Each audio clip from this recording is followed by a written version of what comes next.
Hello everybody and welcome to video number 7 in this development vlog series of game Jerboa Wars. We are going to look at particle systems today. Particle systems is something that really makes games shine, in my opinion, and in many ways. It's an easy way to add complexity while also leveraging the GPU. And there are a lot of different effects that can be made with particle systems. So we will be talking today about the implementation of particle system in our engine. Our particle system is going to be pretty rudimentary. It's a simple game and it's 2D, so we are going to implement just the basics, enough to make it to make the scene look interesting and engaging. Although all of the fundamental concepts of particle systems are there, and we'll go over them. So let's talk about what it is and how we are going to code it, organize it, and code it. And the particle systems, in our case, consist of 3 parts. All of the particle transformations ultimately are encapsulated within the world origin container. We also have the particle emitter, which is another container that serves as the generator for particles to release them. And finally, we have the particles themselves, which are sprites. And the idea is that the particle emitter is used to generate a lot of these particle sprites with certain parameters. So there are some initial parameters that are set, properties for the emitter, and then the emitter just starts animating these particles. And the relationship between all of the coordinate systems of the particle itself, the emitter, and the world origin, that is a little quirky part that we will be talking about. I'll be emphasizing today as well. So let's talk about the particle.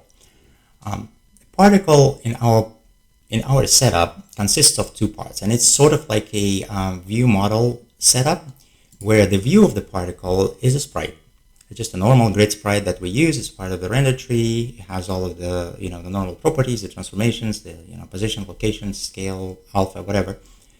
And then the second part is an object, the actual particle model object that encodes the particle behavior as evolution of these properties in time. And therefore, even though the properties of the model, they sort of mimic some of them, most of them, the properties on the sprite, like you have the position, the scale, and rotation, all of this stuff, they are not actually static values, or they're not concrete values. What they are is they're something that is represented by the ValueDeltaPair class, and we are going to talk about it. There'll be a slide for that a little later. But the idea is that the particle has a lifetime, which is a time span when the particle is emitted, the life begins, and then when the time span elapses, then the particle disappears. And within that lifetime, we want these properties to not be static, but we want them evolving. And that is done with this object ValueDeltaPair, the class rather. All of these properties, they are of type ValueDeltaPair, which encodes initial value and final value of evolution of the property from the beginning of life until the end of its life. Let's talk about the ValueDeltaPair class. It's a class that takes one generic parameter, so one generic type parameter, which represents what value do we want to have a pair of. And the 2 properties that we have on that class, so we have the initial value, and then we have the delta, which is a factor by which the initial value will be adjusted by the end of the particle lifetime. And at the same time, because this happens in time, we also have an option to assign a transformer function. Is the same as we use for animations for that type, that will take the initial value, calculate the final value based on the delta, and then apply the animation within the time span of the particle life. For example, if we have a property scale on a particle, and we set the initial value to 4, and we set the delta to 0.5. So the final value at the end of the lifetime will be calculated as a product of initial value and the delta, which is going to be 2, which means the initial value is going to be, the particle will start its life at the scale 4, and by the end of the life, the value of the scale will be 2. And the evolution of the value is going to happen in accordance with the animation function that we assigned to this value delta pair. All right, so that's the particles. Now let's look at the emitters. So the emitter is something, it's like a, you could say, you could think of emitter as of a particle factory in a way. Emitter has all of these properties that are used to instantiate particles and supply all of the information about the initial values as well as the evolution of the particle properties. Some of the important properties of the emitters are area, which indicates since the emitter is a container, it has a position within its own container. And then the area defines the rectangular area relative to the emitter's location in which the particles will be randomly generated, randomly created. The max particle property defines on the limit on which how many particles this emitter can have at any given time. So the density and frequency properties, they define on how many particles are going to be emitted at a time, as well as the frequency, how frequently the emitter is going to emit the waves of particles.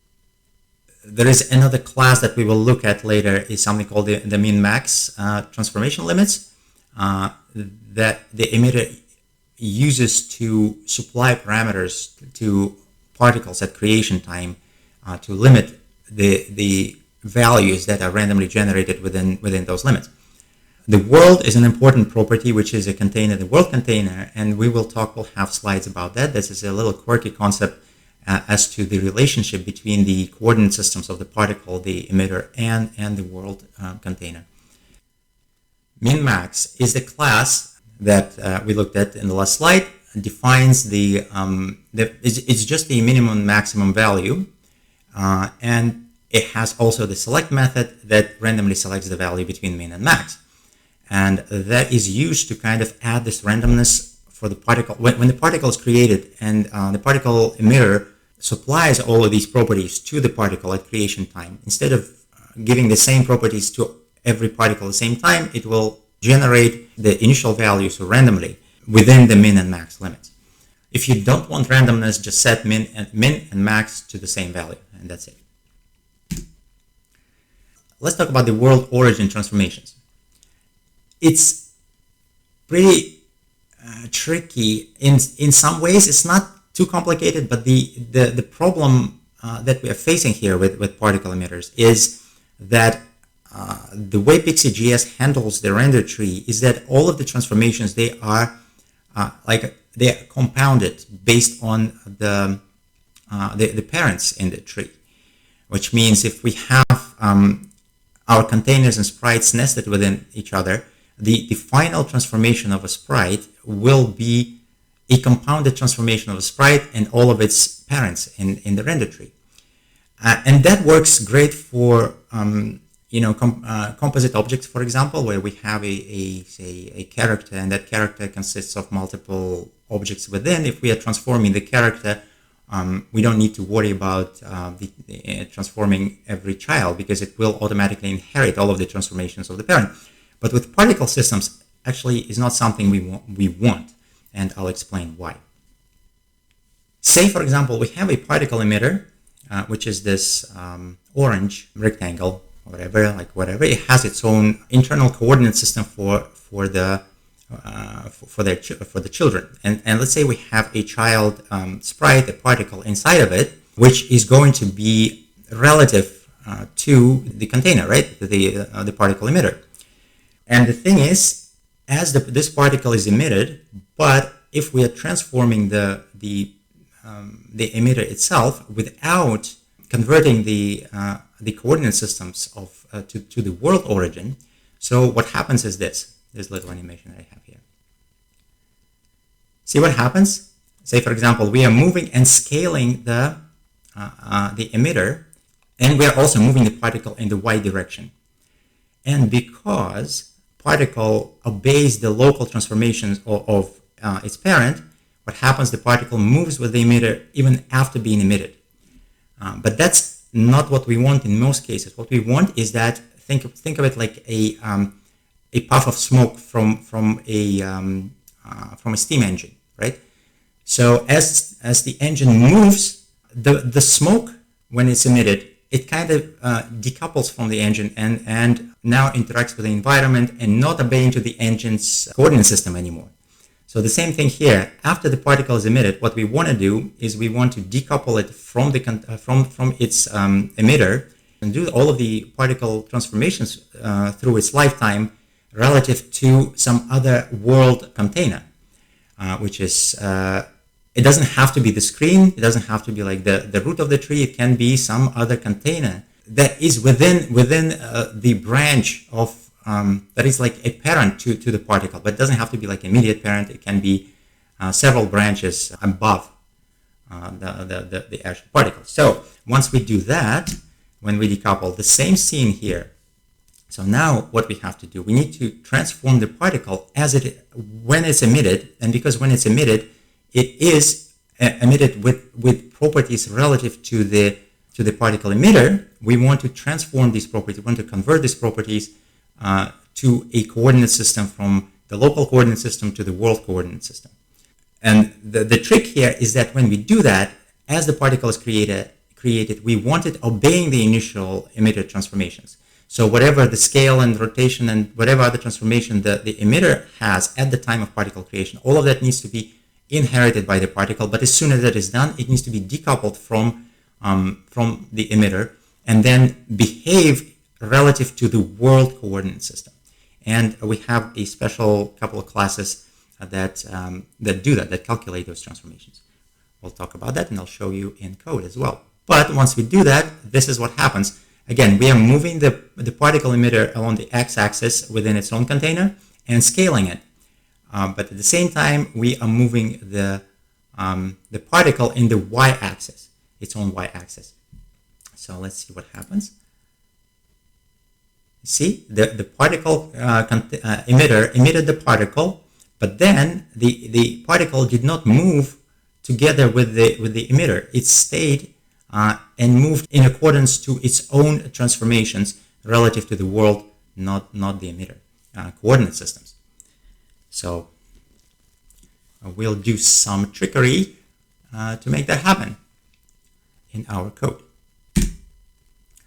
All right, so that's the basic of the particle systems that we are implementing here. Let's look at a little bit of the what classes are we going to be writing today, and the main methods that we'll be looking at. So the first class that we'll be looking at is the particle emitter, and the relative methods that it has is the start emit and the stop emit.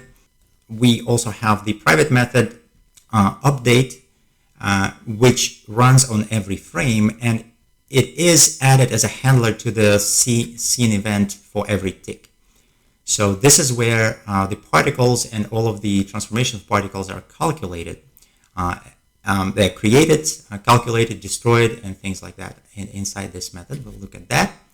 Next, we have the JParticle itself, which encapsulates the model for the particle. And it also has the update method, which is actually called within the particle emitter update method, that performs all of the transformations on the particle based on the values and the limits that are set, as well as it does this local to world coordinate transformations right there. And that is done with a help of a couple of classes that we have here, the nested transformable object and nested origin transformer. That is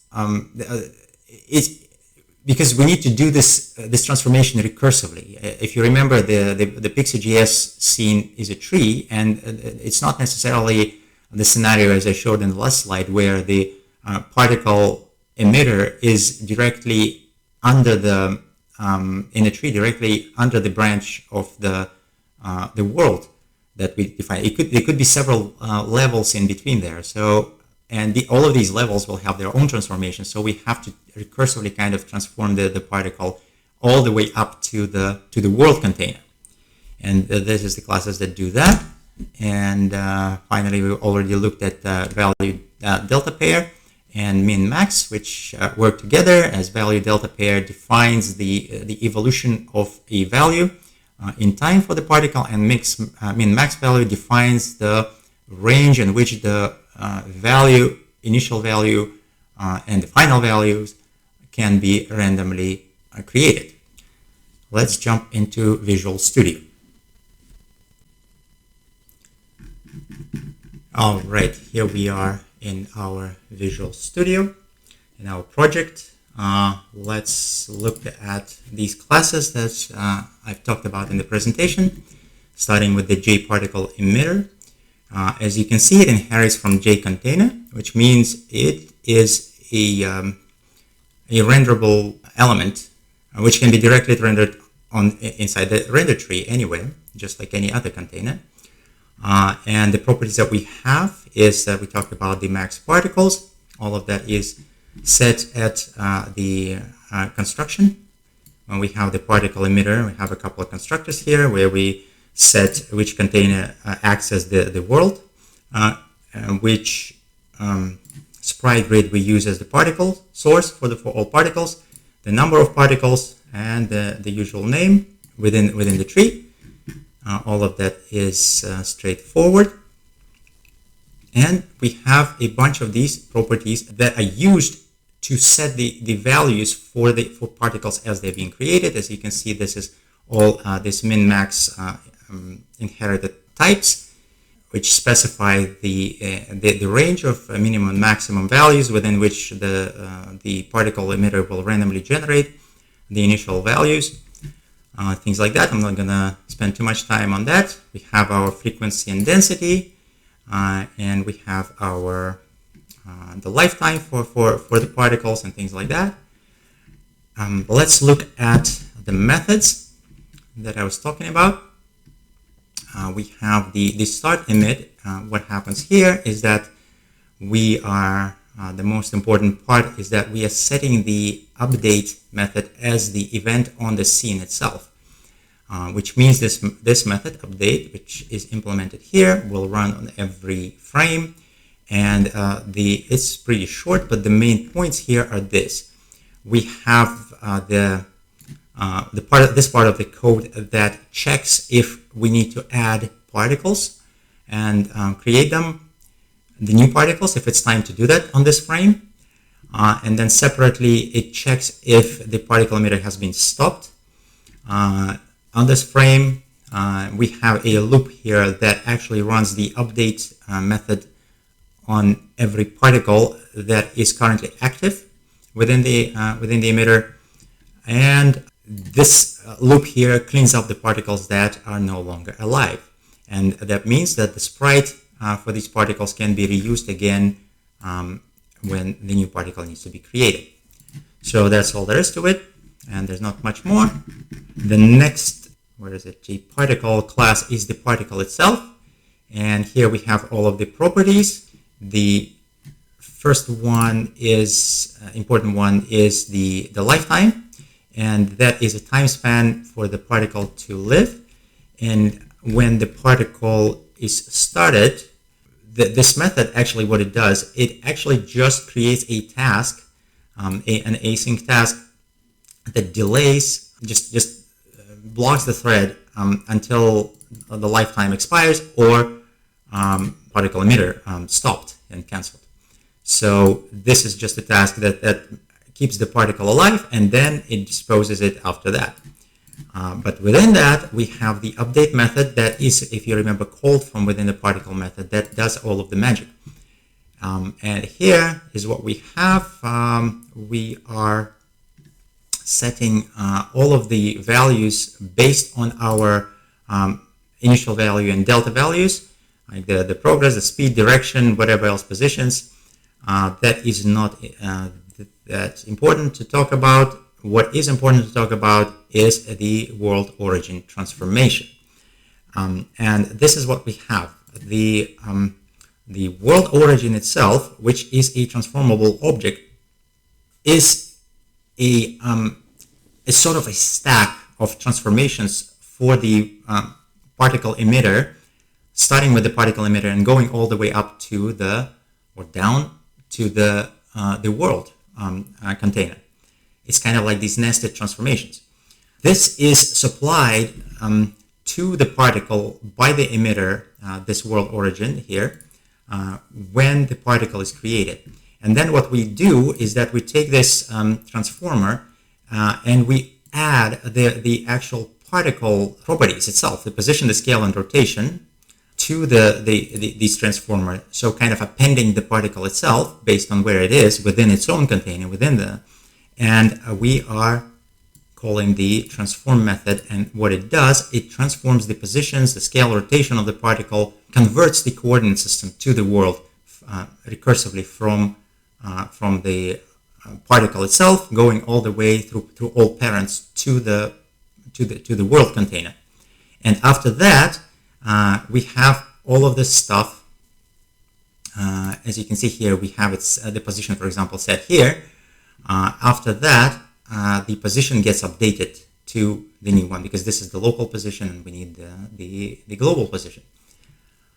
And that's it. There's also some other non-position related properties like alpha and things like that.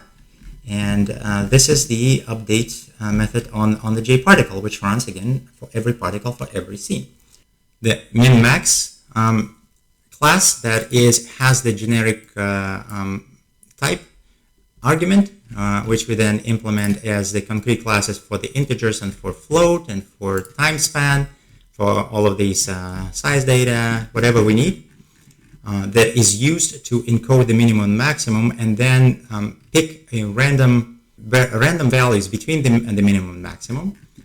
That is what JParticle emitter uses to randomly kind of adjust the initial values for each particle created, adding this nice natural randomness to it, or the I would say simulation of nice natural randomness.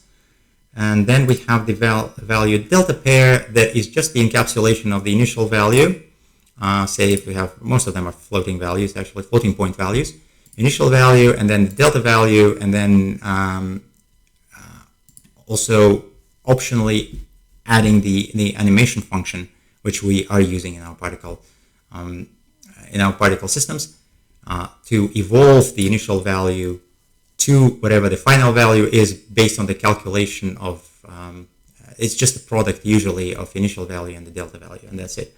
And we have some overrides for the constructors, or rather for the assignment operators. That is not very important.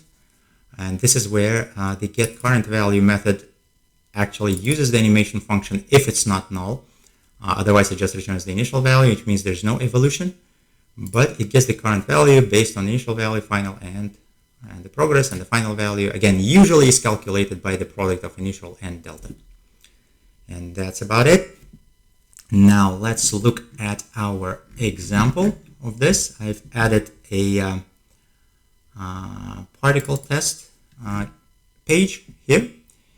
The same way, it's very simple. We have our Jerboa scene tester with our two usual handlers, event handlers for the scene building and scene initializing. So the scene build handler, I have this little boat animation that I did for this test, and these are the graphical components that are used there. We have the textures, one texture actually, we have the boat sprite, we have the wave sprite, little wave sprite, we have the smoke sprite for the smoke particle system, and then I have another particle system with little bubbles that go behind the boat. So we have in total 4 different assets here. And on scene initializer, again, I've created a boat class that inherits from JContainer and encapsulated the entire boat mechanics within this class. So our scene initializer is super simple. What we have, we are just creating the boat. we give the render tree as our world. It doesn't have to be, but in our case, we just set it as our world origin. Just give it the name boat, and I run the initialize method on it, and then place it on this in our scene. Let's quickly look at the boat class itself. There are a few references here that I keep track of. Is I have the boat container to separate some of the sprites from between the boat and the little wave under it. And then we have the sprite itself, the boat. We have the wave sprite, and then we have two particle emitters, one for the smoke and one for the bubbles. So I've added some animations to it as the boat moves back and forth and all of that. I'm not going to get into that. You can look into it. These are all of the animations that we've already done before. But what I want to show you here is how we deal with particle emitters. So first of all is how we instantiate them in this initialize method. And as you can see, I'm just creating it normally as just another container, just the particle emitter, giving the boat container as the parent, which means all of the transformation of the emitter are going to be local to the boat container. Then the world is our render tree. Again, doesn't have to be. I am supplying the sprite grid for the particles and giving the maximum number of particles that can be that this particle emitter can handle at any given time. Again, it's not the total number, but it's the number on this maximum number of sprites the particle emitter can generate for in a given frame. And then I am setting up all of these kind of properties that will be used to create particles with the degree of randomness and the behavior of the particle, so to speak. As you can see, I have the first just the position of the sprite of the emitter within its container, the frequency, meaning the emitter will generate particles every 30 milliseconds. And since I did not set the density, it means it's going to generate one particle every 30 milliseconds. Then I define the speed. So the value delta pair, we have the initial value, and then we have the delta, which means the speed is not 1, means it's not going to change. But the initial value is a min-max between 10 and 50. So when this particle is created, that means the speed is going to be randomly picked between 10 pixels to 50 pixels per whatever the lifetime of a particle. And it is not going to change within that lifetime. It's going to stay constant. It's going to be random initially and stay the same. Here, for example, we have the area set up, which means wherever the particle emitter location is, the area where the particles are generated is a square of 20 pixels, so minus 10, the left top corner versus the bottom right corner, and within this rectangle or square in this case, the particle's initial position will be randomly picked by the emitter. The scale, again, we have the value delta pair starting with 1, and by the end, the final value of the scale of the particle is going to be 8 multiplied by 1, which is just 8 in this case. So the particle will go from scale from 1 to 8. And since we did not set the function for the evolution of the particle, it's just going to use default linear function. So within the lifetime of a particle, which is actually given here, we say the lifetime of a particle is 5,000 milliseconds or 5 seconds. The particle will be alive, and within that 5 seconds, the scale will go from 1 to 8 linearly. And everything else the same. The alpha, which is transparency, it will go from 1 to 0.01 multiplied by 1, so it pretty much will go to transparent. The same with the direction, and here we have to give the direction in radians, and we want, this is the smoke particle, we'll see it in a sec, we want to go straight up, and because the initial position 0 is going from left to right, we need to rotate it clockwise 270 degrees, which is 3 over 2 pi. And then we repeat this thing for another particle system that we want with just different properties. Everything else works the same. It's just the values of the property is the same and the sprite is different. So we have a bubble now that's just gonna, shoot behind the boat as it moves. And that's the setup for our particle emitters. And now, whenever we have this public method to make the boat move and the public method to stop the boat, all we do here, apart from starting all of the animations on the boat, which I'm not going to talk about, but the particle emitters, we're just going to start them here, and we're just going to stop them when the boat stops. And that's all. Now let's look at at how it works, at the example. Let's look at the example. Okay, I've added this little particle emitter test, number 7. So you can see I have this little boat, which is already animated a little bit, like rocking back and forth and things like that. But when I click this button here, it will start the particle emitters and add some more animations. So let's do that. So here we are. So there is one particle emitter here that generates these smokes. And if you remember, the maximum number of particles is 500. So we have at most 500, like these little puffs of smoke that this particle emitter generates. And then we have another particle emitter that generates these little bubbles behind the boat. And I think I set them to maximum 100. But because the lifetime is so short, I don't think we ever hit that limit anyway. And we can have as many of these particle emitters as we want on our screen. Well, granted, of course, our computer can handle it. But as you can see, we have a bunch of these particles, and the frame rate is pretty smooth. I think, like, my computer can handle a lot more, even though it's pretty average in terms of specs.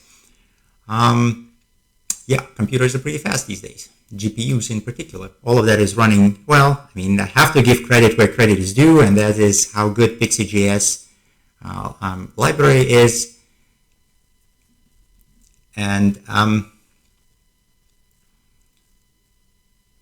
that is also the reason why we wanted the fast JavaScript interop, because that would be, for particle systems, a slow data transfer between WASM and, because there are a lot of them, a lot of these particles, WASM and JavaScript is a bottleneck. But we've handled that with our byte arrays, so everything works nice.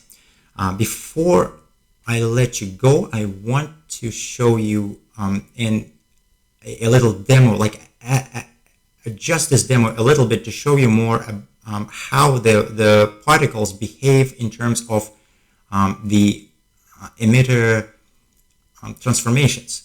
That the initial transformations, they start along with the emitter, but then they are transformed along with the world coordinates, the transformation. So let me show you exactly what I mean. Let me stop this. Now, where is it? The animation here. So I've actually added a couple more animations to the boat itself. I just did not add them to the move action handler. Let me do this. So now I have the scale and rotation added to the boat animation, and look what happens now. It's not going to look pretty, but it demonstrates the point quite well, I think. So let's see. If I do this, yeah. So the boat, along with moving, it also scales and rotates. The particle emitter moves, scales, and rotates together with the boat. And the particles, the initial values for the transformations, they inherit from their particle emitter. But as soon as the particle is released, it is then behaves in accordance with the world transformations. So, like, for example, the particles, you can see here, they're quite big because the scale is big. But as the boat scale goes down, the particles scale also goes down. But the initial particles that are still alive, they remain their position, rotation, scale, and everything based on the world contained. So that is why we are doing these nested transformations for this effect. Otherwise, the smoke, as the boat scales and rotates, the smoke would not stay on the screen where it should be. It will just transform and rotate along with the boat, each of the particle that is alive. So so there's that, and I hope you enjoyed this, and I'll see you guys next time. Cheers.